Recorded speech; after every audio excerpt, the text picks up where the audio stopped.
Begitu yang muda-muda bilang, ya Rasulullah, kita ini kan berjihad, tujuan kita ya menang, ya mati syahid. Nggak ada tuh kata kalah. Karena itu kenapa harus kita tunggu di Madinah? Kita sambut mereka di medan tempur. Saudara, akhirnya Nabi memutuskan alaihi salatu wassalam ikut pendapat yang muda. Nah, waktu Nabi ke rumahnya mempersiapkan diri, yang tua-tua negor sama yang muda. Kurang lebih nih kalau bahasa sekarang, lusi.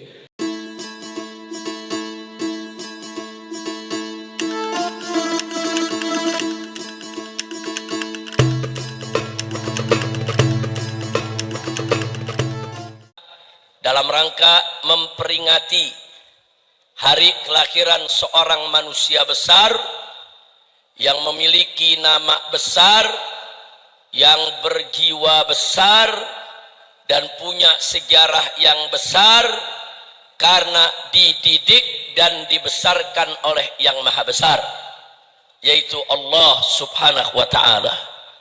Jadi malam hari ini kita kumpul di tempat ini untuk memperingati maulid Nabi yang agung Sayyiduna Muhammad sallallahu alaihi wa alihi wa sahbihi wasallam. Semoga dengan kita kumpul di tempat ini pada malam hari ini menjadi penyebab turunnya rahmat dan barakah, dan tidaklah nanti kita pulang dari tempat ini kecuali dosa kita semua diampuni oleh Allah, kesalahan kita dimaafkan, kesulitan kita dimudahkan, kesempitan kita dilapangkan, hidup kita dibahagiakan dari dunia hingga akhirat.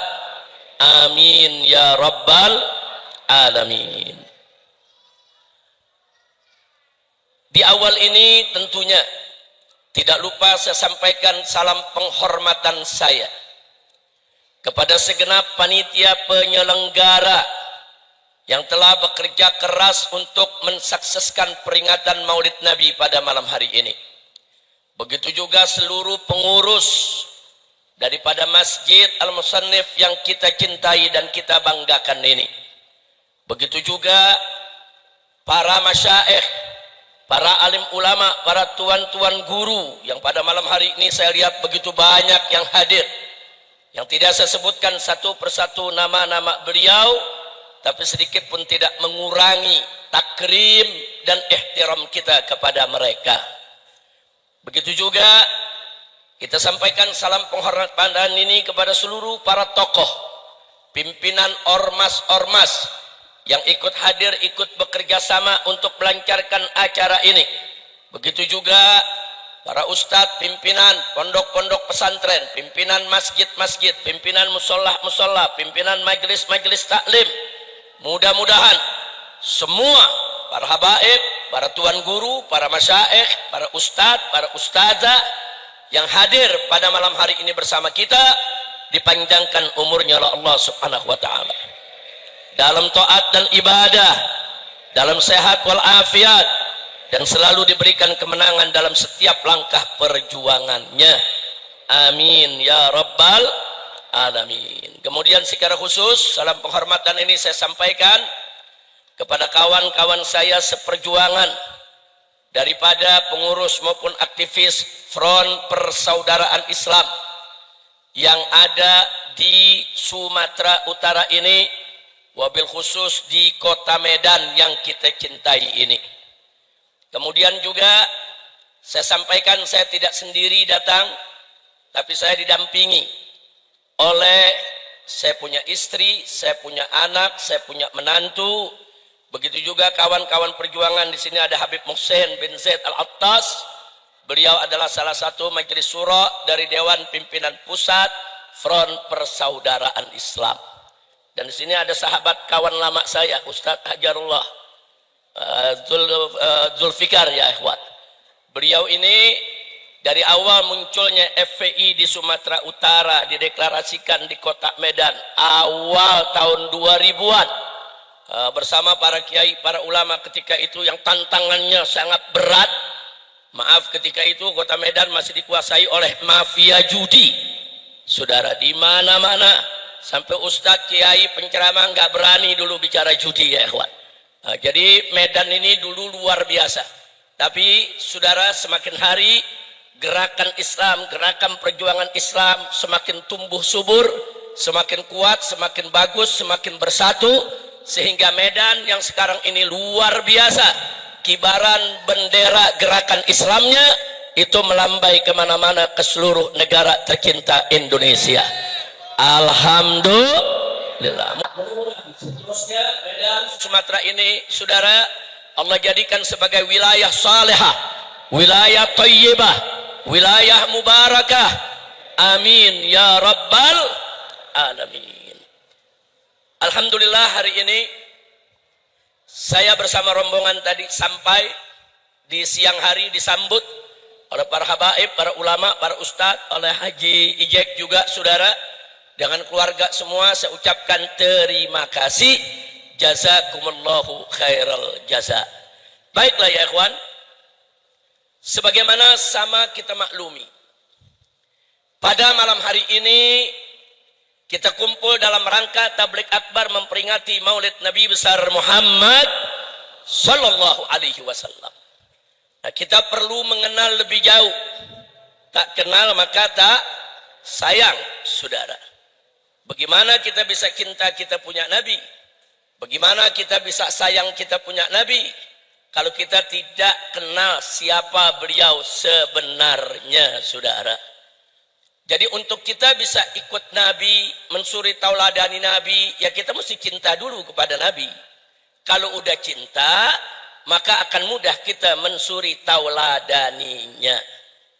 Tapi bagaimana supaya kita cinta Nabi? Ya kita mesti kenal, kita mesti tahu betul siapa itu Nabi kita Sayyiduna Muhammad sallallahu alaihi wasallam. Ahibba'il kiram, Nabi yang kita peringati maulidnya pada malam hari ini, saudara, adalah seorang Nabi yang dijadikan oleh Allah subhanahu wa ta'ala sebagai rahmat untuk semesta alam.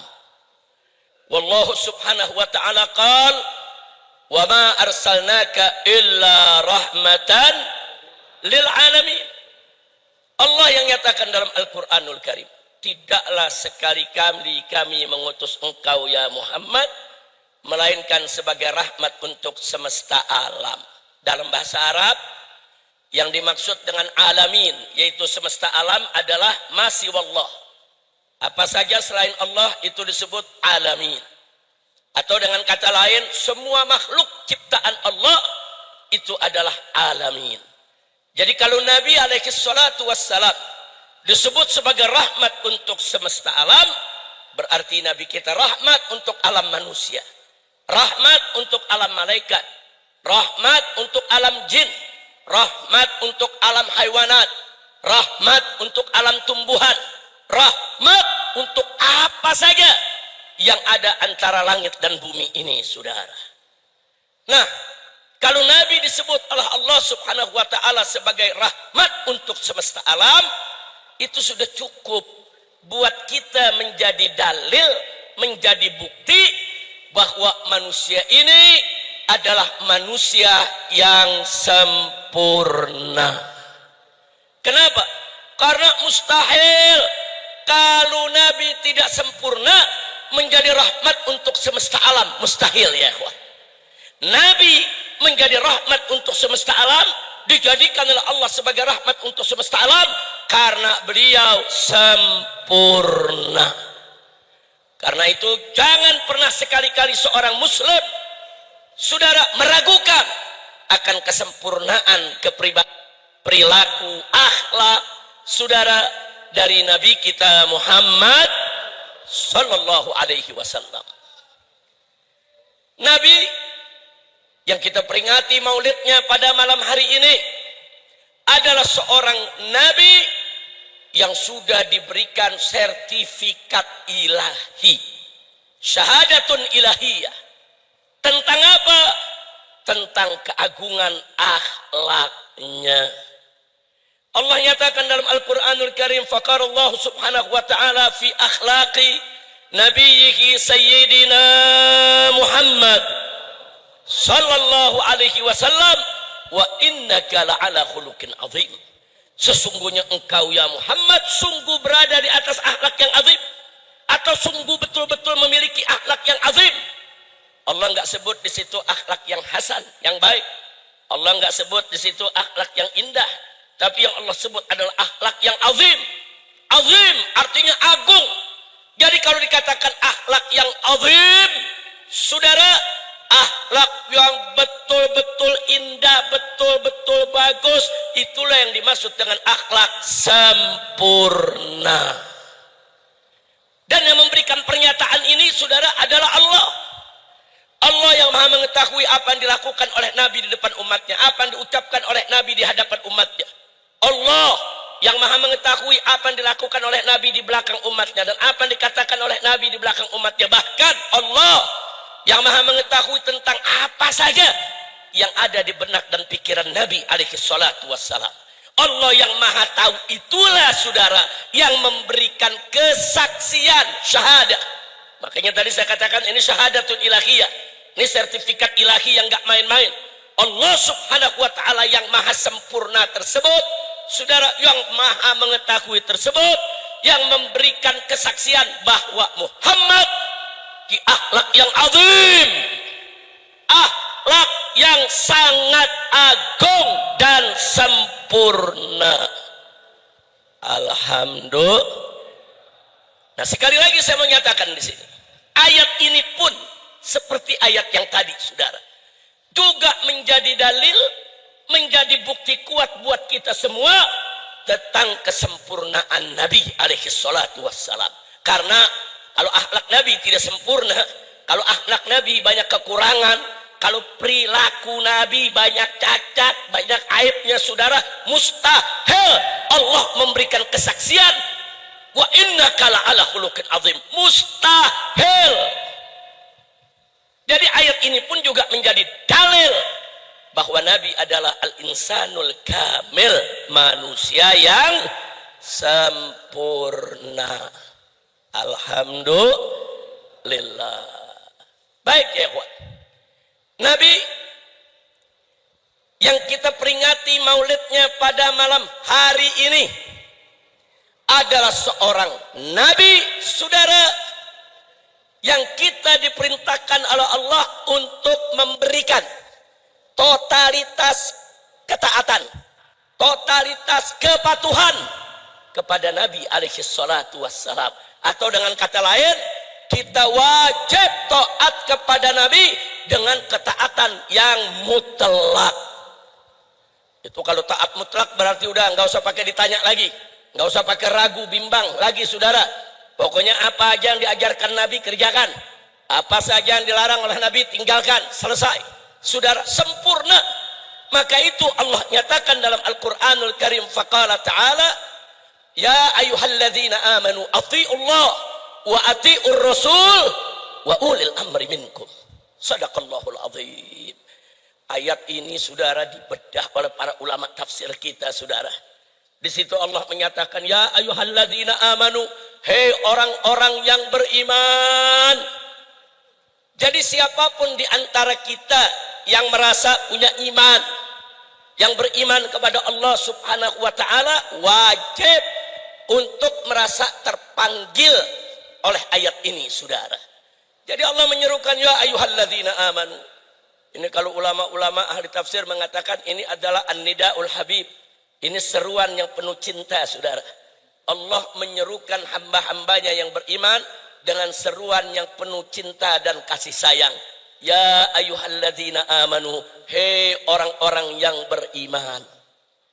Atiullah, taatilah olehmu Allah subhanahu wa ta'ala. Wa atiur rasul, dan taatilah olehmu Rasulullah sallallahu alaihi wasallam. Wa ulil amri minkum. Begitu ulil amri, Allah enggak sebut lagi wa atiu, cuma diatofkan saja, saudara. Wa ul ataf. Jadi kalau terjemah bahasa Indonesianya, taatilah Allah dan taatilah Rasulullah, dan dalam kurung taati juga ulil amri minkum, yaitu ulil amri daripada kamu sekalian. Siapa itu ulil amri? Kebanyakan ulama mengatakan ulil amri itu adalah ulama dalam urusan agama dan akhirat. Umara dalam urusan dunianya. Jadi ulama dan umara adalah ulil amri kita semua. Nah, saudara, kita diperintahkan taat kepada Allah dan taat kepada Rasul dan juga taat kepada ulil amri. Tapi ada perbedaan antara ketiga ketaatan ini, saudara. Taat kepada Allah sifatnya mutlak. Artinya bersifat mutlak, apa saja yang Allah haramkan, ya haram. Enggak perlu lagi kita perdebatkan, saudara. Apa saja yang Allah wajibkan, ya wajib. Enggak boleh kita tolak, saudara. Itu namanya taat yang mutlak. Apa saja yang Allah perintahkan, kerjakan. Apa saja yang Allah larang, tinggalkan. Titik. Enggak usah banyak bertanya, enggak usah ragu, saudara. Itu namanya taat mutlak.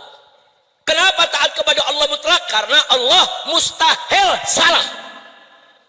Catat baik-baik. Allah mustahil salah karena Allah maha sempurna. Yang kedua, wa ati'ur rasul, dan taatilah Rasulullah. Sepakat para ulama, taatilah Rasulullah juga bersifat mutlak.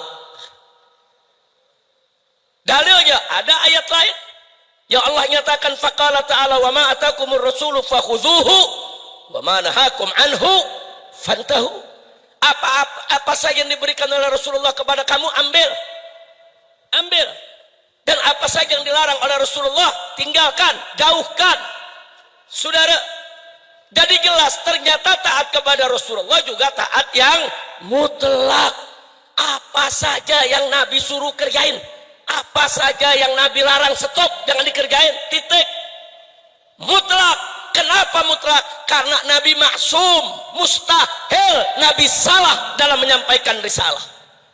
Mustahil Nabi itu salah, saudara, di dalam menyampaikan syariat dari Allah Subhanahu wa ta'ala.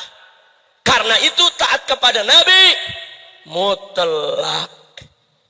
Nah, di sini saudara, saya mau garis bawahi dulu sebelum kita masuk ke ulil amri. Apa yang mesti digaris bawahi, saudara? Nabi wajib kita taati secara mutlak. Ini sekaligus menjadi bukti lain, dalil lain buat kita bahwa beliau adalah manusia sempurna. Karena kalau beliau itu tidak sempurna, mustahil kita disuruh mentaati secara mutlak. Nggak mungkin. Kalau Nabi tidak sempurna, banyak celah, banyak cacat, banyak aibnya, mustahil kita diperintahkan untuk taat secara mutlak, saudara. Kalau kita sudah diperintah oleh Allah taati Nabi secara mutlak, berarti ada jaminan dari Allah bahwa Nabi maksum, suci, mustahil salah dalam menyampaikan risalah. Shallu ala Nabi. Jadi lagi-lagi ini dalil tentang kesempurnaan Nabi. Alhamdulillah. Nah, kemudian kita lanjutkan ayat tadi. Wa ulil amri minkum. Dan taati juga para pemimpinmu. Taati itu ulama, taati itu umara. Wajib kita taat kepada umara, begitu juga kepada ulama. Tapi taat kepada ulama dan taat kepada umara tidak mutlak. Garis bawahi itu ya ikhwan. Sama-sama wajib, sama-sama kita harus taat, tapi tidak mutlak. Artinya tidak mutlak, saudara, kita wajib taat kepada mereka selama mereka tidak mengajak kita untuk melawan Allah dan Rasulnya. Dan kalau mereka coba-coba mengajak kita untuk melawan Allah dan Rasulnya, haram untuk kita taati, saudara. Kenapa? Karena ulama maupun umara tidak maksum. Sebersih-bersih mereka pasti punya salah, saudara. Sehebat-hebat mereka pasti punya kekurangan, saudara. Sehingga mentaati mereka enggak mutlak, tapi pakai syarat. Taati mereka selama mereka taat kepada Allah dan Rasulnya. Tapi kalau mereka sudah tidak mau taat kepada Allah dan Rasulnya, enggak wajib untuk kita taati, saudara. Dalam hadis, saudara, tegas Nabi mengatakan, la ta'ata li makhlukin fi maksiatil khaliq, innama ta'ah fil ma'ruf. La ta'ata li makhlukin. Tidak ada taat kepada makhluk yang manapun juga. Fi maksiatil khaliq, dalam maksiat kepada sang pencipta. Enggak ada taat kepada atasan untuk maksiat kepada Allah. Haram. Nah, ini mesti dengar oleh semua umat Islam, saudara. Umat Islam yang manapun, jangan dikit-dikit, ini kan suruhan atasan. Ini perintah atasan. Ini saya disuruh atasan. Ini perintah atasan. Kalau atasan memerintahkan kita dengan sesuatu yang bertentangan dengan hukum Allah dan Rasulnya, haram untuk kita taati, saudara. Takbir. Shallu ala nabi. Nah, jadi kalau ulama, saudara, menyampaikan fatwa yang lurus sesuai Al-Quran dan As-Sunnah. Kalau ulama mengajak kita ke jalan yang benar. Kalau ulama menyebarkan ilmu yang tidak bertentangan dengan ajaran Allah dan Rasulnya, wajib untuk kita taati mereka.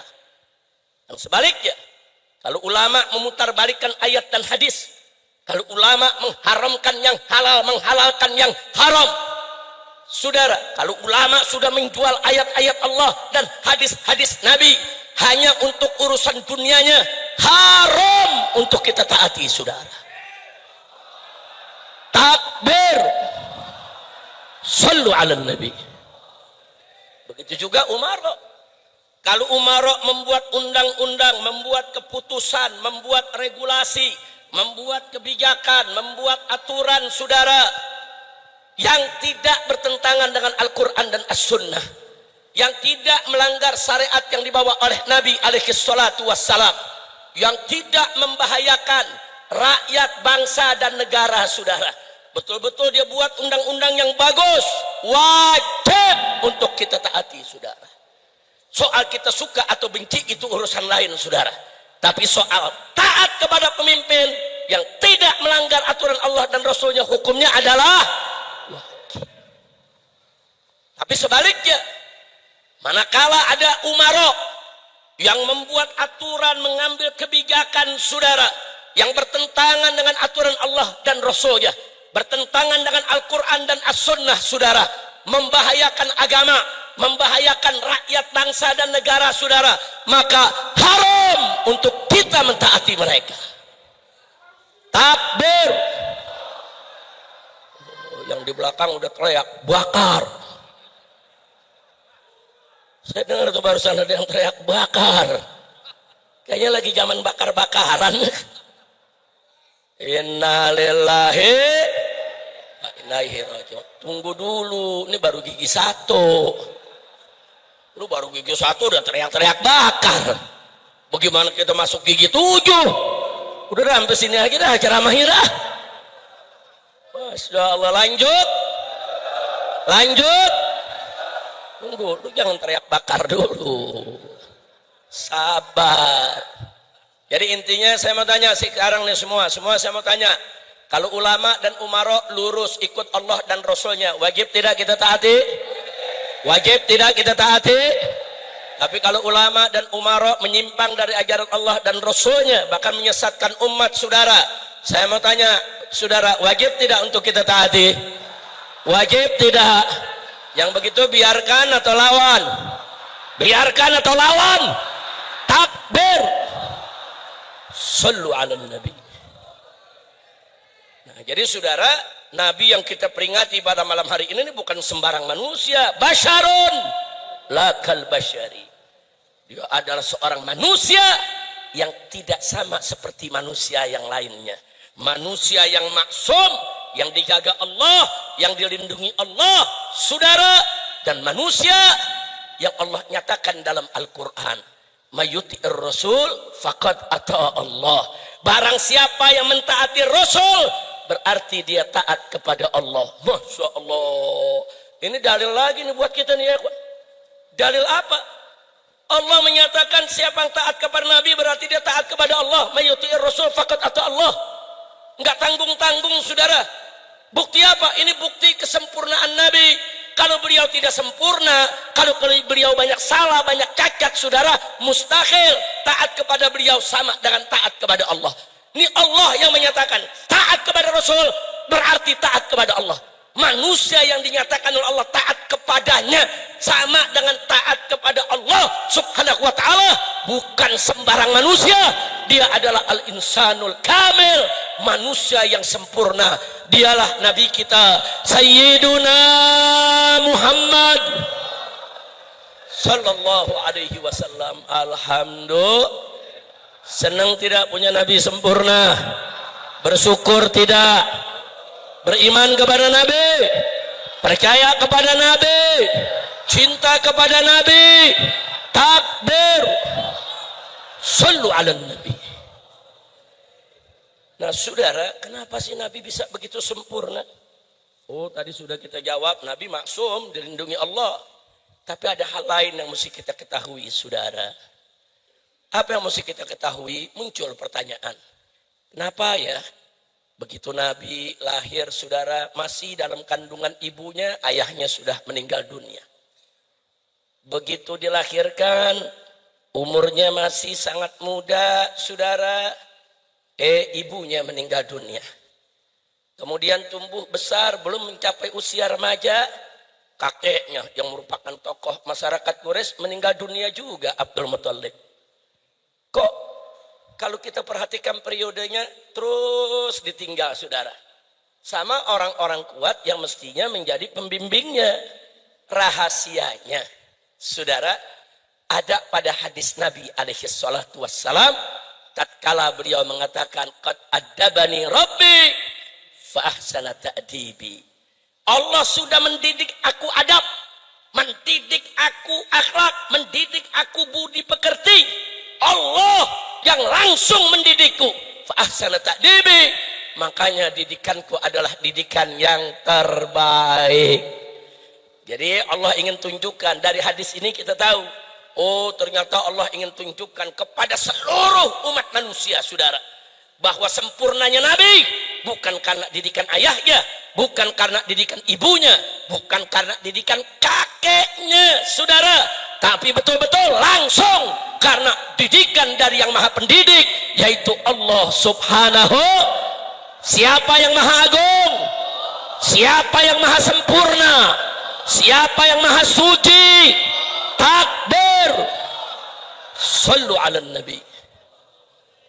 Nah, jadi saudara, oh pantas Nabi sempurna, dididik langsung saudara sama Allah, pantas Nabi sempurna. Makanya jangan ragu lagi dengan kesempurnaan Nabi. Nah kenapa sih saya sampaikan ini saudara pada acara seperti ini?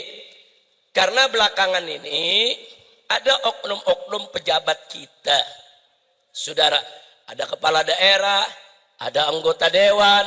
Saya dengar sendiri, saya lihat sendiri, saya saksikan sendiri saudara pada rekaman video mereka yang viral kemana-mana. Seenaknya mereka bilang, nggak ada itu manusia yang sempurna. Semua manusia itu pasti punya salah, punya dosa. Termasuk Nabi Muhammad pun nggak sempurna. Kurang ajar saudara. Oh, bakarnya lebih kencang. Tunggu dulu. Ini baru gigi 1,5. Lanjut. Lanjut. Nah saya mau tanya saudara, kalau ada oknum-oknum pejabat bicara seperti itu, ngawur tidak? Ngawur tidak? Sesat tidak? Hati-hati kalau ada yang mengucapkan seperti itu dengan sengaja saudara, untuk merendahkan Nabi, saudara, hukumnya murtad, keluar dari Islam saudara. Nah saya khawatir karena yang bicara pejabat, yang bicara tokoh masyarakat didengar sama anak-anak muda. Nanti anak-anak muda menjadikannya sebagai pegangan. Oh kalau gitu Nabi nggak sempurna juga. Nah maklum Gen Z ini saudara, sebagaimana kita ketahui saudara, ini sekarang ini mereka mudah menyerap informasi, segala macam informasi, digegap gempita daripada revolusi teknologi medsos. Nah kalau anak-anak muda kita saudara tidak ada di bawah bimbingan syekh, bimbingan guru, bimbingan ustadz, dengan mudah mereka bisa terpengaruh dengan ucapan-ucapan yang sesat menyesatkan seperti itu. Betul? Nah begitu saya mau tanya, menjaga generasi muda kita wajib tidak? Wajib tidak? Nah, makanya kepada para pejabat, kalau nggak ngerti agama, jangan ngomong agama. Kalau nggak tahu agama, jangan sok pinter agama. Urus saja bidangnya, betul? Betul. Nah, akhirnya ucapannya jadi ngawur dan itu bisa menimbulkan keonaran dan kegaduhan. Nah, baiklah saudara. Kalau kita sudah tahu sedemikian rupa tentang kita punya Nabi alaihi salatu wassalam, maka saya akan bawakan satu ayat lagi saudara, tentang kesempurnaan kita punya Nabi, hebatnya kita punya Nabi saudara. Dan ini sering kita bacakan kalau kita lagi memperingati Maulid. Tadi pada saat kita baca Rawi, ayat ini juga kita baca saudara, di mana Allah menyatakan faqala ta'ala fi kitabihil aziz, laqad ja'akum rasulun min anfusikum azizun 'alaihi ma anittum harisun 'alaikum bil mu'minina raufur rahim. Shadaqallahul azim. Luar biasa saudara. Allah nyatakan di sini laqad ja'akum, telah datang kepada kamu sekalian, hei umat manusia, hei bangsa Arab, yang saat itu ayat itu diturunkan di sana saudara. Hei orang-orang yang beriman, telah datang kepada kamu sekalian min anfusikum, dari jenis kamu sendiri, sama-sama manusia. Tapi manusia ini bukan malaikat, bukan jin. Min anfusakum, min anfusikum, dari jenis kamu sendiri. Bahkan ada satu riwayat qiraah yang lain menyebutkan min anfasikum. Min anfasikum artinya dari yang bagus di antara kamu saudara. Cuman memang qiraah mutawatirahnya min anfusikum saudara. Jadi Allah udah kasih tahu telah datang kepada kalian rasulun, seorang rasul. Laqad ja'akum rasulun min anfusikum. Rasul yang bagaimana? Allah kasih tahu sifatnya, azizun 'alaihi ma anittum. Azizun 'alaihi ma anittum. Artinya saudara, azizun 'alaihi, dia merasa terbebani dengan beban yang sangat berat, ma anittum, dari apa-apa yang kamu derita. Dengan kata lain artinya Allah ngasih tahu ini bukan sembarang manusia. Manusia yang suka duka kita menjadi suka duka dia saudara. Sedihnya kita sedihnya dia, derita kita derita dia, sakitnya kita sakitnya dia. Allah yang kasih tahu ini manusia yang luar biasa saudara. Azizun 'alaihi ma anittum harisun 'alaikum, dan dia sangat peduli kepada kamu. Harisun 'alaikum, peduli kepada kamu. Dia menginginkan kamu semua bahagia, selamat dunia akhirat. Allah yang kasih tahu sifatnya Nabi, bukan sembarang Nabi ini saudara. Nabi yang merasa terbebani dengan penderitaan kita semua, suka duka kita, suka duka beliau saudara, dan beliau sangat peduli dengan kebahagiaan kita. Nggak sampai di situ, bil mu'minina raufur rahim, dan terhadap orang-orang yang beriman rauf rahim. Rauf nama Allah, rahim nama Allah. Kedua nama ini Allah berikan untuk nabinya saudara. Jadi manusia yang satu ini, rasul yang aku utus, dalam ayat itu Allah menyatakan saudara adalah seorang rasul yang punya sifat rauf dan rahim terhadap orang yang beriman. Rauf dari kata ra'fah, rahim dari kata rahmah. Apa sih bedanya? Kalau rahmah umum kita tahu, cinta dan kasih sayang saudara. Lalu apa pengertian daripada ra'fah? Ra'fah, orang yang kagak tegaan saudara. Kalau dalam bahasa Indonesia disebut welas asih saudara. Kalau dalam bahasa umum disebut kagak tegaan. Tahu kagak tegaan kan ya? Tahu kagak tegaan, bawanya ngelihat orang kesian aja. Bawanya kalau ngelihat orang pengen ngebantu aja. Bawanya kalau ngelihat orang tersentuh hatinya. Itu kita punya Nabi saudara. Nah sekali lagi ayat ini juga menjadi dalil kalau manusia ini tidak sempurna saudara, Allah nggak kasih dua namanya buat beliau saudara. Allah yang langsung menghadiahkan dua namanya. Bil mu'minin dia rauf, dia rahim. Masya Allah. Kalau ini manusia nggak punya sifat yang sempurna, mustahil Allah puji sampai setinggi itu saudara.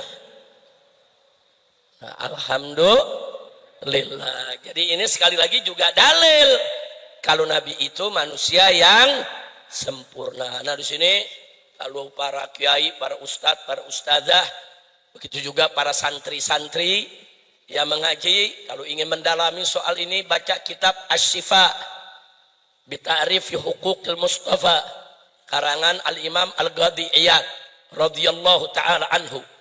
Nah, di dalam kitab tersebut saudara, beliau ringkikan satu persatu keutamaan Nabi yang menunjukkan kesempurnaannya, lengkap dengan dalil dari Al-Quran maupun As-Sunnah saudara. Nah ini perlu dibaca oleh umat Islam kalau ingin mengenal lebih jauh tentang nabinya. Atau ada lagi satu kitab yang dikarang oleh saya punya guru, almarhum wal maghfurullah abuya As-Sayyid Muhammad bin Alwi Al-Maliki Al-Hasani yang hidup di Mekah dulu saudara. Beliau mengarang sebuah kitab dengan judul Muhammad Al-Insanul Kamil, Muhammad manusia yang sempurna. Nah, beliau kutipkan dalil-dalil saudara dengan singkat, padat, ringkas, jelas, langsung menunjukkan yaitu kepada maksud untuk mengenal lebih jauh siapa kita punya Nabi, sehingga kita tahu betapa sempurnanya Nabi kita Sayyiduna Muhammad sallallahu alaihi wasallam. Allahu Akbar. Sallu ala Nabi. Jadi saya mau tanya lagi sekali lagi sebelum saya lanjutkan saudara, Nabi punya akhlak indah tidak? Bagus tidak? Sempurna tidak? Sempurna tidak? Sempurna tidak? Sallu ala nabiyikum Muhammad. Allahumma salli wa sallim ala sayyidina Muhammad wa ala alihi wa sahbihi ajma'in. Nah sekarang yang berikutnya saudara, kita udah tahu tuh Nabi begitu sempurna. Nah bagaimana manusia yang sempurna ini di dalam memimpin umatnya? Ini pelajaran buat ulama, buat umaro, juga buat umat saudara, buat generasi muda. Yang bukan nggak mungkin besok di kemudian hari anak-anak muda ini yang ada di Masjid Musannif ini saudara, besok ke depan ada yang jadi pemimpin umat, baik menjadi ulama ataupun umaro. Bukan tidak mungkin dari yang hadir di sini besok ada yang jadi gubernur, ada yang jadi presiden, ada yang jadi pimpinan DPR MPR, ada yang menjadi jenderal saudara, ada yang menjadi ulama besar. Amin ya rabbal alamin. Nah Nabi alaihi salatu wassalam mengajarkan kepada kita sebagaimana beliau diajarkan oleh Allah subhanahu wa ta'ala bagaimana cara memimpin umat. Allah menyatakan dalam Al-Quranul Karim, faqala ta'ala li nabiyyihi sayyidina Muhammadin sallallahu alaihi wasallam, fabima rahmatin minallahi linta lahum walau kunta faddan ghalidhal qalbi lan faddu min hawlik fa'fu anhum wastaghfir lahum wasyawirhum fil amri fa idza azamta fatawakkal 'ala Allah innallaha yuhibbul mutawakkilin. Shadaqallahul azim. Ini ayat luar biasa saudara. Allah subhanahu wa ta'ala mengajarkan Nabi, membimbing Nabi, membina Nabi, dan Nabi melaksanakan. Bagaimana cara menghadapi umat yang dipimpinnya? Allah nyatakan, fabima rahmatin minallah, dan lantaran rahmat dari Allah subhanahu wa ta'ala, lintanahum, engkau bersifat lembut, bersikap lembut kepada mereka ya Muhammad. Kau bersikap lembut kepada kau punya umat. Itu semua adalah rahmat dari Allah. Terus Allah kasih tahu, walau kunta faddan ghalidhal qalbi, andai kata engkau itu bersikap keras, mengis itu hati saudara, la faddu min hawlik, saya umatmu akan pergi dari agama. Kita kasih tahu sifat umat yang dipimpin, memang harus diayomi, harus disayang, bukan dimengisi, bukan dikasari, bukan. Yang namanya pemimpin mesti punya sifat lembut, santun, ramah kepada umat saudara. Galak ada tempatnya. Jangan galak pada rakyat. Betul. Betul. Keras ada tempatnya, saudara. Oh, lagi perang, lawan penjajah. Ya, galak keras, saudara. Tapi kalau lagi memimpin umat, jangan. Makanya Allah ingatkan, "Fabila rahmatin Allahi, perintahlah hubungan antara rahmat dari Allah, engkau bersikap bosan bernama kepada kaum umat yang Muhammad. Walaupun tafadhal walidul qalbi, walaupun tafadhal kalau engkau bersikap keras, kasar, sudah walidul qalbi, walid, sudah hatinya keras, sudah. Tapi itu yang terjadi dalam waktu min haula, kaum umat bubar meninggalkanmu. Sekarang bukan bubar lagi, bukan ketinggalan, karena yang bubar memimpin begitu, betul, betul. Ya, ini selanjutnya bagi sebagai pemimpin berkasih tahu tadi fakta itu. Maafin kalau punya umat, kalau ada salah-salah dikit maafin, maafin, telat bayar pajak maafin. Iya, betul. Dan maksudnya kalau zaman sekarang begitu, banyak maafin. Jangan telat sehari, usir mati. Betul, betul. Sementara kantor pejabat mengungkap penggeledahan dan tidak istrinya. Kacau, makanya ini ajaran Nabi gimana deh? Faksu nanti yang kau punya entah, mungkin nanti ada ucapannya kasar, suaranya keras, bisa menyinggung perasaan Nabi. Maafin. Wastaghfirullah. Bahkan Allah suruh Nabi-Nya wastaghfirullah, mohon ampunan buat mereka. Allah. Nabi dididik Allah bagaimana cara jadi pemimpin, ramah, santun, pemaaf, baik itu umat, sayang kepada umat. Lagi dan tidak kalah pentingnya, wasyafirhum fil amri. Ajak mereka musyawarah dan urusan mereka, Maksudnya ajak musyawarah, jangan seenaknya bikin aturan. Jangan seenaknya saudara bikin undang-undang tanpa memperhatikan aspirasi rakyat. Allah yang telah bersabda, ajak mereka musyawarah, ajak. Dan pemimpin zaman sekarang, kamu mencontoh Nabi dan nama mereka wajib untuk mencontoh Nabi. Ajak musyawarah rakyat. Jawab, tapi kan ada DPR. Dan pemerintah musyawarahnya DPR. Betul, itu sudah harus sudah dalam perwakilan. Tapi anggota DPR-nya harus turun, tanya langsung di daerah pemilihan masing-masing. Apa aspirasi mereka? Apa keluhan mereka? Sudah ditampung di gedung parlemen sana, sampaikan kepada mereka. Nggak boleh takut untuk menyampaikannya, betul? Makanya dulu nanti kalau ada besar, masalah. Padahal Nabi cerdas, Nabi pintar, Nabi musyawarah, saudara. Nabi cerdas, Nabi pintar, Nabi maksud, putusannya pasti benar. Nggak butuh musyawarah, tetap Nabi musyawarah. Lihat waktu perang Badar, saudara. Waktu perang Badar, Nabi bawa para sahabatnya. Begitu sampai di daerah Badar, saudara, kemudian Nabi perintahkan para sahabat untuk membuat tenda-tenda pasukan berhenti di situ, saudara. Terus satu sahabat juga Rasulullah, ada wahyu amrullah. Ya Rasulullah, keputusan berhenti di sini. Ini ada sumur Badar yang pertama. Di Badar itu ada sumur-sumur. Berhenti di sumur pertama ini. Ada wahyu, ini wahyu dari Allah. Amrullah, atau ini hanya pendapat pribadi. Masya Allah. Itu sahabat juga akhlak tinggi. Kalau itu wahyu untuk Allah. Nggak usah lagi banyak pengekan. Nggak usah lagi pakai kasih saran, saudara.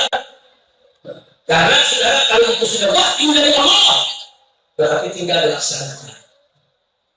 Kenapa harus ditanya? Karena Nabi juga tak ucapnya juga wahyu. Wa ma yantiqu anil hawa in huwa illa wahyu, saudara. Tapi ada pendapat pribadi Nabi sebenarnya. Sekarang kali sahabat, ini wahyu atau yang dia Rasul. Kalau ini wahyu, Saya bilang apa? Tapi kalau ini rakyat, kalau boleh, tapi tidak pendapat yang kami besar kali. Itu kalau kami katakan silakan sampaikan opininya, silakan. Kalau tidak, berarti itu juga sudah putusan dari sudah. Ternyata kami mengatakannya, ini yang pendapat badai itu, aku punya pendapat. Disampaikan ya Rasulullah. Terus ada suatu terakhir banyak. Mestinya kita berhenti di sana. Sehingga seluruh yang ada di medan batang ini dikuasai oleh kita sebelum musuh datang. Sebab kalau musuh nanti datang lebih dulu, mereka kuasai sumber-sumber tersebut, maka kita sendiri yang akan kesulitan menghadapi keharusan pasukan. Nabi langsung berdiri, diterima, diperintahkan kepada semua sahabat, ayo berdiri, berangkat, di sana kita berkemah. Musyawarah bukan? Musyawarah bukan? Saya makanya kepribadian Nabi kita menghargai para sahabatnya. Bagus tidak? Indah tidak? Takbir. Ya betul. Saya kasih tahu. Di mana musyawarah Nabi? Waktu mau perang Uhud, di perang Badar, Allah kasih umat Islam. Akhirnya orang-orang kafir di kota Mekah dendamnya membara. Kenapa bisa kalah melalui pasukan Muhammad? Karena mereka masuk lebih kuat, pasukan lebih banyak, senjatanya lebih lengkap. Mereka tidak terima itu kekalahan, sudah. Maka itu dilakukan mobilisasi, penggalangan pasukan, saudara, perlengkapan persenjataan tempur untuk menyerang Madinah, saudara. Nah, begitu Nabi dengar, Nabi kumpulin sahabat lagi. Apa kata Nabi alaihi salatu wassalam? Ini orang-orang kafir marah, mau dendam, mau datang lagi dengan pasukan yang berlipat ganda. Dengan senjata yang lengkap. Bagaimana? Orang-orang tua, sahabat-sahabat Nabi yang senior, seperti Sayyidina Abu Bakar, Umar, Utsman, radhiyallahu anhum. Mereka punya pendapat, ya Rasulullah, kita sudah banyak makan asam garam. Kita nih sudah banyak makan, merasakan pahit manisnya perjuangan. Kita juga pengalaman bagaimana itu pertempuran. Karena itu ya Rasulullah, kami mengusulkan sebaiknya kita bentengi diri saja di kota Madinah. Kita bentengi diri kita di Madinah, kalau mereka datang kita lawan. Saudara, ini pendapat golongan tua. Terus Nabi tanya yang muda-muda. Ada Ali, ada Zubair, Tolha, saudara yang muda-muda nih. Saudara, Nabi tanya kepada yang muda-muda, bagaimana pendapatnya? Wow. Udah tahu jawaban, emang Gen Z begitu ya, Pak? Saudara, begitu yang muda-muda bilang, ya Rasulullah, kita ini kan berjihad, tujuan kita ya menang, ya mati syahid. Nggak ada tuh kata kalah. Karena itu kenapa harus kita tunggu di Madinah? Kita sambut mereka di medan tempur. Anak muda, Sayyidina Ali dan kawan-kawan yang muda begitu, udah kita mati syahid lah. Saudara, terjadi perdebatan dengan orang tua. Kata orang tua, jangan begitu. Kalau kita punya kemampuan gak cukup, kita paksakan diri, itu namanya bunuh diri. Anak-anak muda bilang, enggak bunuh diri, mati syahid. Anak muda. Nah, kira-kira orang dulu sama sekarang tua muda sama gitu? Sama. Orang tua punya pendapat begitu karena pengalaman. Lebih hati-hati. Anak muda belum pengalaman. Emang lebih gas. Begitu. Betul? Betul? Apa sikap Nabi, saudara? Nabi lihat tuh banyak anak-anak muda nih, di dalam masjid, saudara. Ada orang-orang tua yang muda-muda semangat kayak barusan tuh, udah takbir, bakar. Cuman dulu nggak ada bakarnya. Saudara, akhirnya Nabi memutuskan alaihi salatu wassalam ikut pendapat yang muda. Sudah, kalau begitu kita sambut mereka di medan Uhud, di medan tempur. Singkat cerita, setelah musyawarah diatur bagaimana nanti strateginya di medan Uhud. Saudara, kemudian Nabi punya persiapan perang. Nah, waktu Nabi ke rumahnya mempersiapkan diri, yang tua-tua negor sama yang muda. Kurang lebih nih kalau bahasa sekarang, lu sih ini gara-gara ente nih yang muda-muda nih. Sebetulnya Nabi setuju sama kita. Sebetulnya Nabi sama kita nih sama pengalaman, sama tahu bahayanya. Cuman ente-ente nih yang muda-muda terlalu menggebu-gebu. Akhirnya Nabi jadi ngikutin yang muda. Yang muda-muda digituin, sedih saudara. Nyesel apa iya mereka sudah maksa Nabi. Karena kesannya orang tua nuduh kalian maksa Nabi. Saudara, akhirnya anak-anak muda berembuk menghadap kepada Nabi. Ya Rasulullah, maafkan kami kalau kami terlalu demi Allah apa yang kami sampaikan adalah hanya semangat keinginan untuk berjuang di jalan Allah. Tapi kalau engkau punya pendapat lain ya Rasulullah, kami tetap ikut. Sami'na wa ata'na. Nah, jadi kata mereka, kalau memang engkau minta kami ya bertahan aja di sini, ya kita bertahan ya Rasulullah. Apa jawab Nabi? La yambaghi li nabiyyin. Kata Nabi, enggak pantas bagi seorang nabi kalau sudah mengambil keputusan, sudah memakai baju perang untuk mundur kembali dari putusannya. Subhanallah. Takbir. Sallu ala nabi. Akhirnya berangkat saudara. Nah para ulama saudara membahas soal ini. Kenapa Nabi memilih pendapat yang muda padahal Nabi sendiri lebih cenderung kepada yang tua saudara. Ada apa? Itulah strategi dakwah Nabi saudara. Saudara ini anak-anak muda ini subhanul yawm rijalul ghad.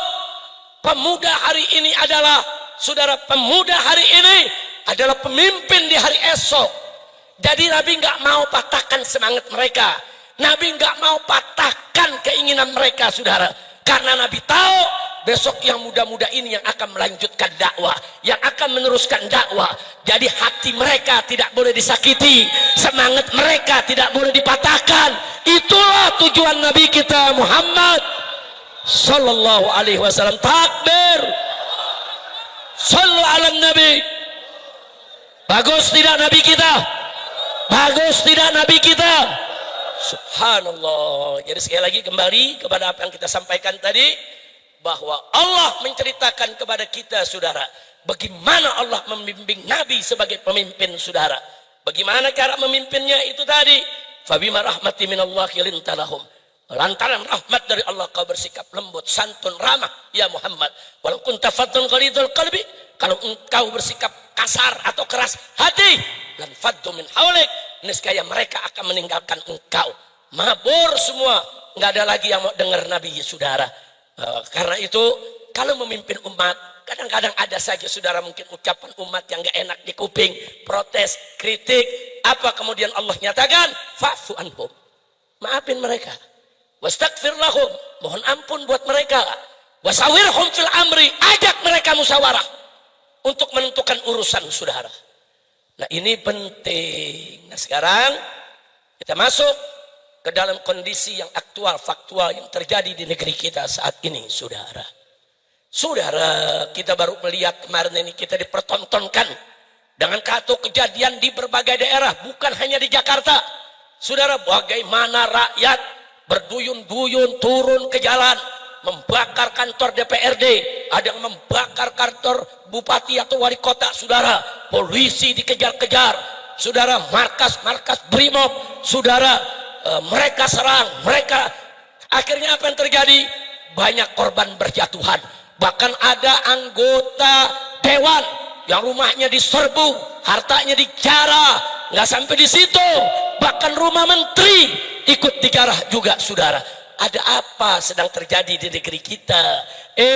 Jangan salahkan rakyat dulu, jangan salahkan yang kecil dulu, jangan salahkan yang demo dulu.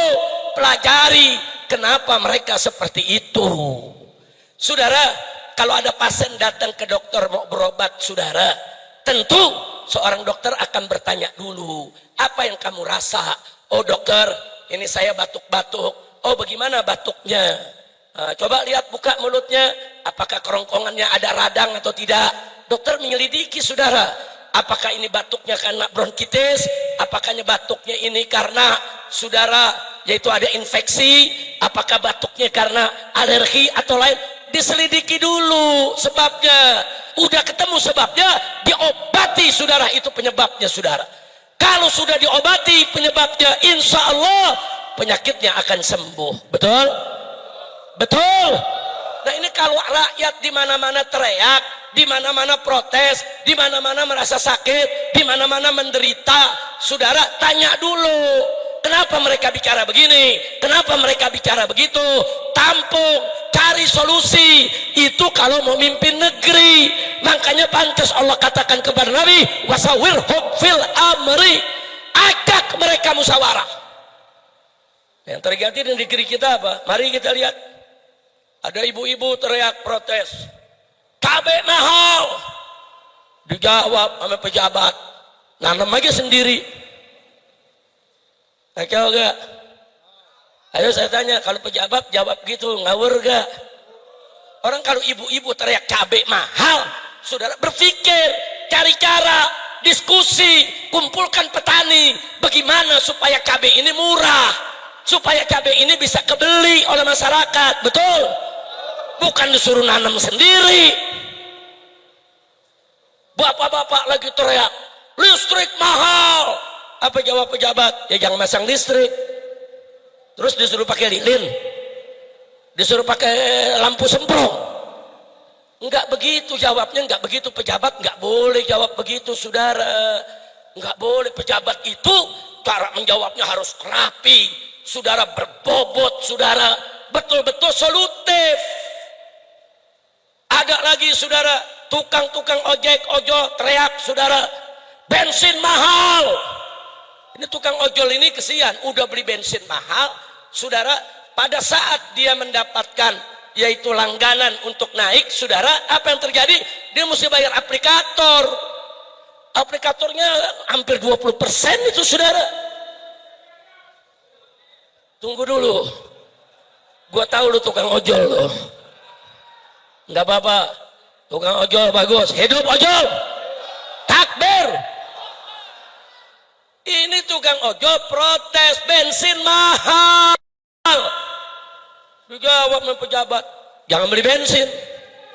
Nah terus kalau nggak beli bensin tuh motor pakai apa? Pakai air kencing. Astagfirullahaladzim. Jujur nih jawaban begini ngawur gak? Tuh yang begitu-begitu apa pantas jadi pejabat? Apa pantas jadi pejabat?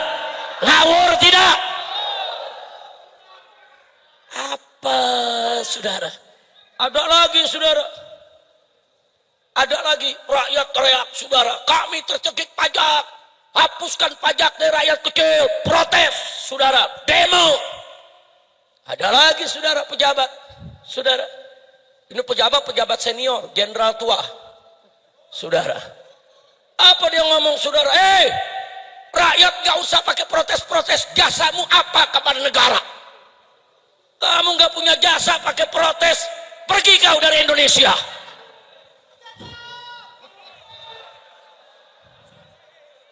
Pusing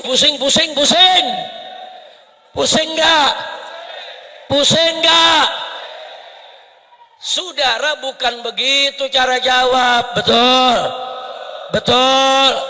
Orang kalau masyarakat teriak pajak, ya pelajari mana pajak yang mesti dihapus, mana pajak yang mesti dikurangi, saudara, mana yang mesti diambil pajak, mana yang nggak boleh diambil pajak, saudara. Bukan tuh rakyat diusir, bukan dibilang nggak punya hak. Siapa bilang rakyat tidak punya hak dan tidak punya jasa kepada negara? Bohong. Mari kita lihat. Saya mau tanya ini semua yang ada di sini, saudara. Anda kerja dapat gaji, kena pajak tidak? Kena pajak tidak? Kena pajak tidak? Bayar listrik ada pajak tidak? Bayar air ada pajak tidak? Beli kuota pulsa ada pajaknya tidak? Ada pajaknya tidak? Bayi baru lahir udah kena pajak sudah. Beli piki ada pajaknya, beli sorban ada pajaknya, beli baju ada pajaknya. Betul? Betul.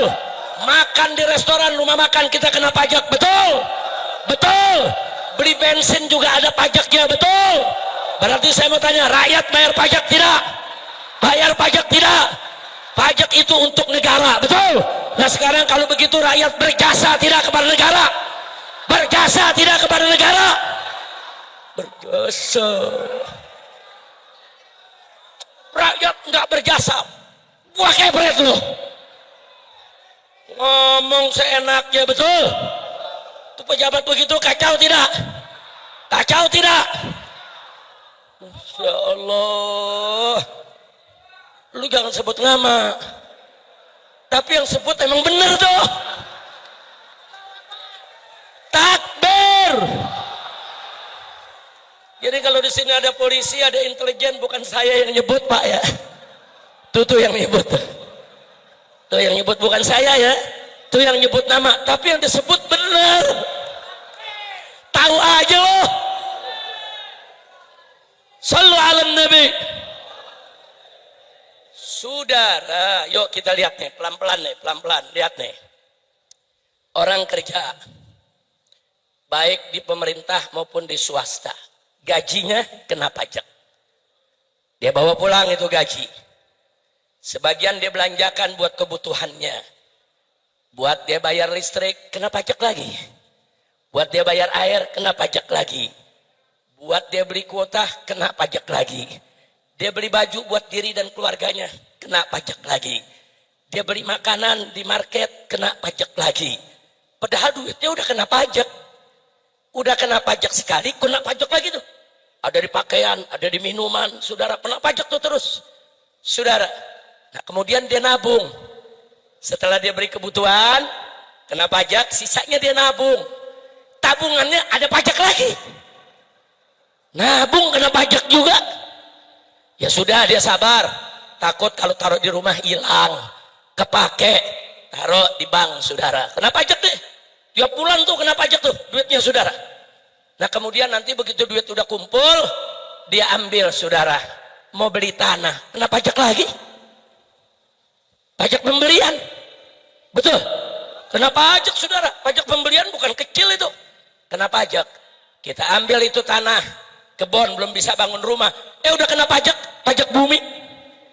Ada pajak tuh, saudara. Kita kena pajak lagi, pajak bumi.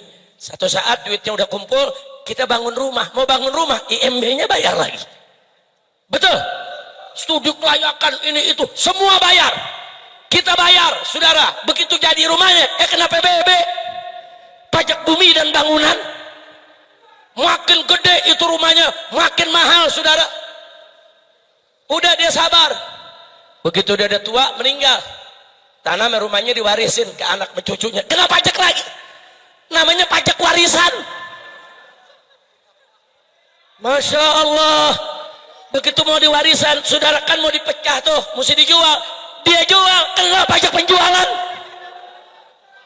Kacau tidak? Ini yang saya sampaikan paham tidak? Jadi pajak tuh berlipat-lipat, betul? Di mana-mana kita dijegat oleh pajak, betul?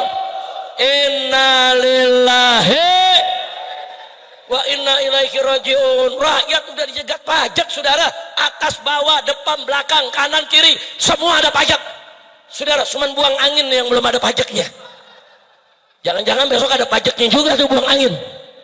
Masya Allah. Innalillahi wa inna ilaihi rajiun. Saudara, kok bisa begitu pajak? Ini pajak ini makhluk apa sih? Ini makhluk apa ini pajak, saudara?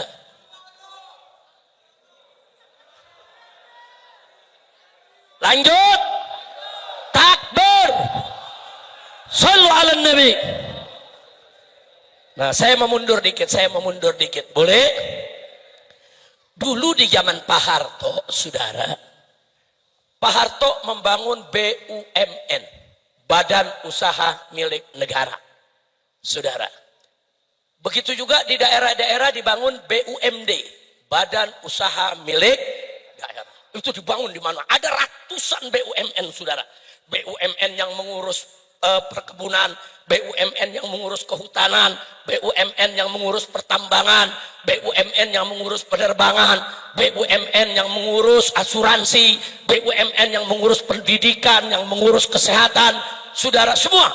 Kenapa Pak Harto di zamannya membangun BUMN begitu banyak, saudara? Sebab BUMN itu ditugaskan untuk cari duit.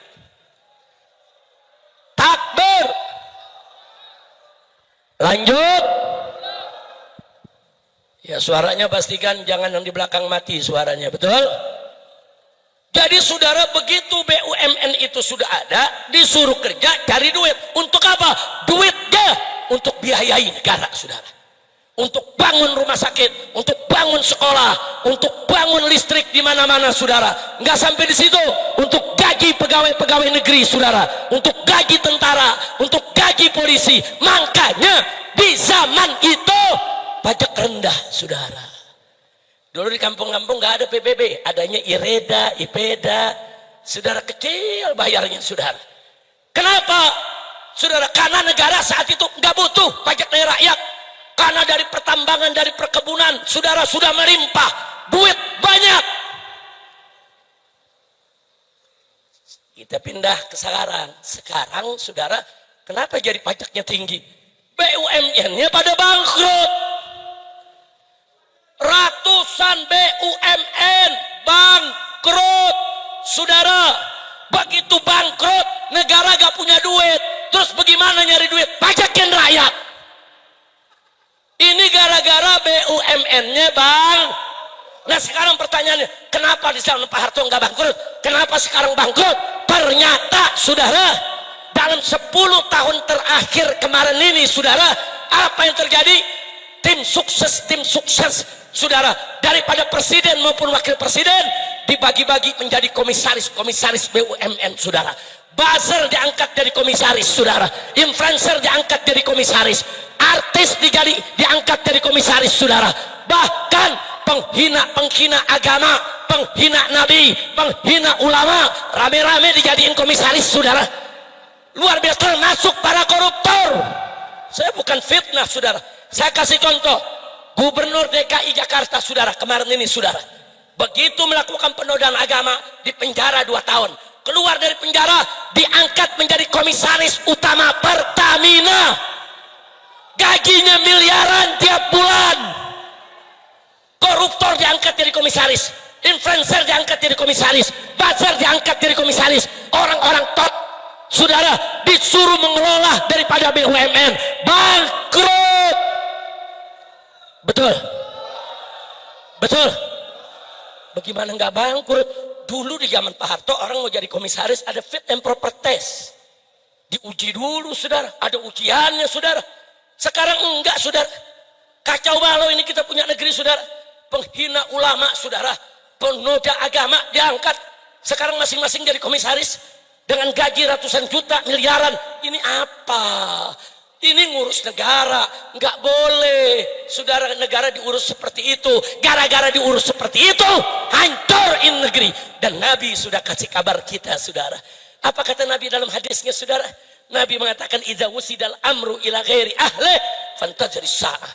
Kalau suatu urusan sudah diserahkan, saudara, kepada yang bukan ahlinya, bukan pakarnya, bukan kemampuannya, saudara, fantazir sa'ah, maka tunggulah kehancuran. Sallu ala Nabi. Jadi hancur gara-gara banyak korupsi, saudara. Ini dia. Nah, begitu udah bangkrut, hancur, dari mana nyari duitnya, saudara? Ya dari rakyat. Dipajakin semua, makanan dipajakin, minuman dipajakin, pakaian dipajakin, saudara. Innalillahi wa inna ilaihi raji'un. Anda tahu, itu salah seorang mantan pimpinan KPK, saudara. Itu Abraham Samad. Apa dia bilang, saudara? Ini kalau hasil tambang saja dijaga dengan baik tanpa korupsi, saudara, itu sudah cukup menghidupi bangsa Indonesia. Setiap keluarga dapat gaji 20 juta per bulan cuma-cuma. Saking apa? Saking kayanya kita punya negeri. Itu baru urusan tambang, belum urusan yang lain, saudara. Nah sekarang, saudara, Anda tahu, silakan laporannya, saudara. Laporan 10 tahun ini, saudara, bahwa pendapatan negara 82% diambil dari pajak. 82% dari pajak. Lalu tambang kita kemana? Emas kita kemana? Batu bara kita kemana? Nikel kita kemana? Sudah, bauksit kita kemana? Korupsi, betul? Betul? Hancur tidak?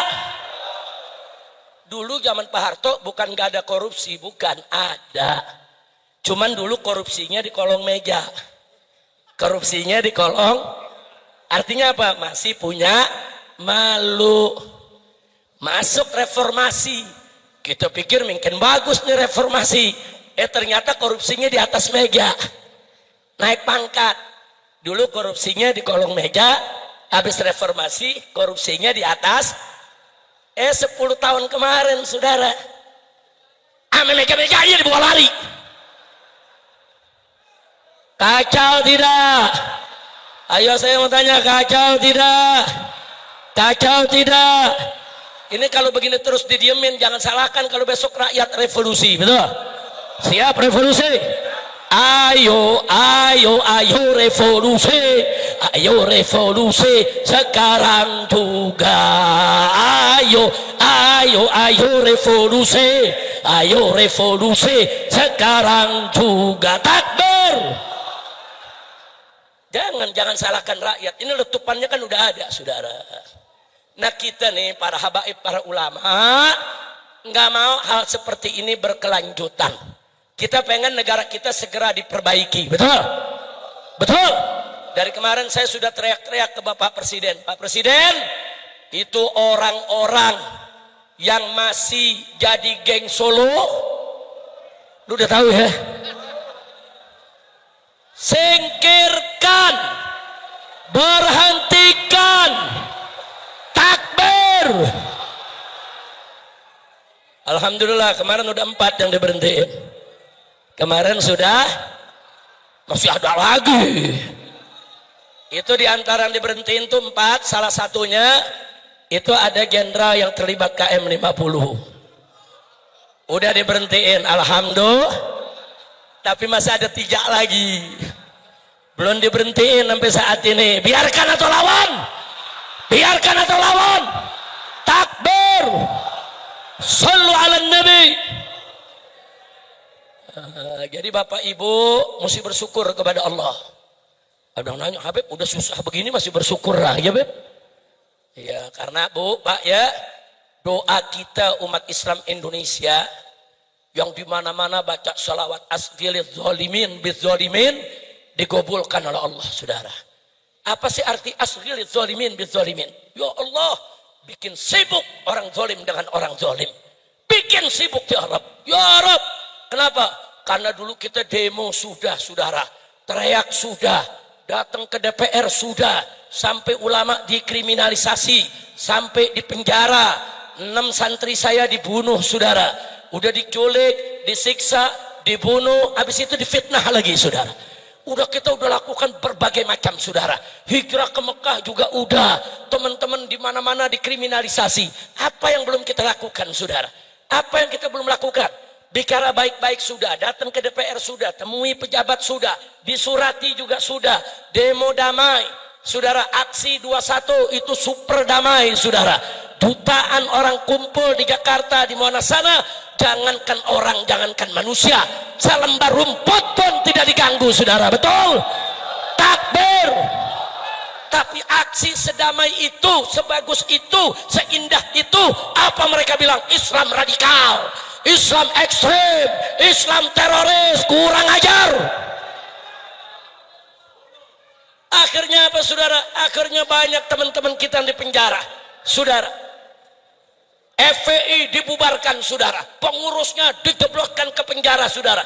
Sudah apa yang belum kita lakukan, saudara? Nah terakhir begitu semua jalan, saudara, kelihatan sudah tertutup. Ini pejabat gak bisa lagi dibilangin. Umat kita ajak angkat tangan, mohon pertolongan Allah. Angkat tangan. Asghilidz zalimin bizzalimin. Allah terima, saudara. Bagaimana nggak diterima? Jutaan orang di mana-mana, setiap mimbar, setiap panggung, majelis taklim, madrasah, pondok pesantren, di mana-mana umat rame-rame baca, saudara, dengan syahdu, dengan khidmat, dengan penuh keyakinan. Asghilidz zalimin bizzalimin. Allah terima. Makanya sekarang kita lihat orang zalim lagi pada ribut, saudara. Zalim lagi pada berebut kekuasaan. Betul? Betul? Betul? Saudara, serigala lagi saling menggigit, saudara.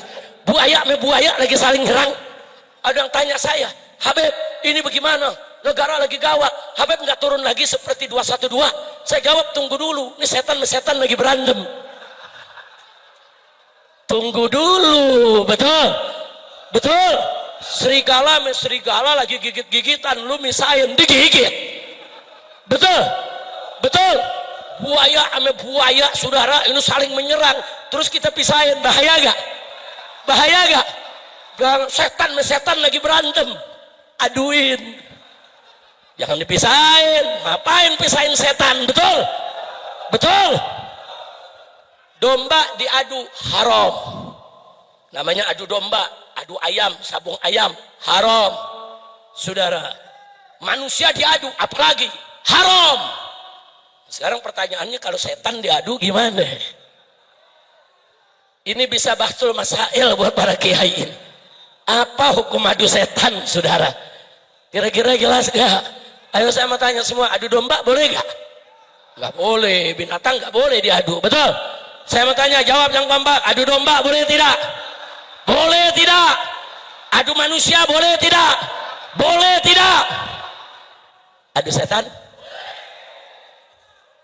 Lu kiai belum keluarin fatwa, lu udah pengen jawab aja boleh? Masya Allah, kira-kira jelas gak? Setan sama setan lagi berantem, tenang. Gelar tikar, taruh kopi. Kopinya kopi Medan. Ame jambu, pakai kuah tuh, saudara. Makan, kita tonton. Biarkan setan dan setan baku hantam. Begitu setan yang satu jatuh, kalah, setan yang satu kecapean, kita gerokin. Setuju? Setuju?